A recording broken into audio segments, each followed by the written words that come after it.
بله و به این شکل میزنیم روی گاز تا این برف آب بشه و ما به آب دسترسی پیدا کنیم.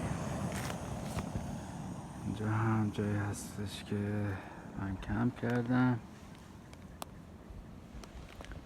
در خدمت شما و دوستان عزیز هستم.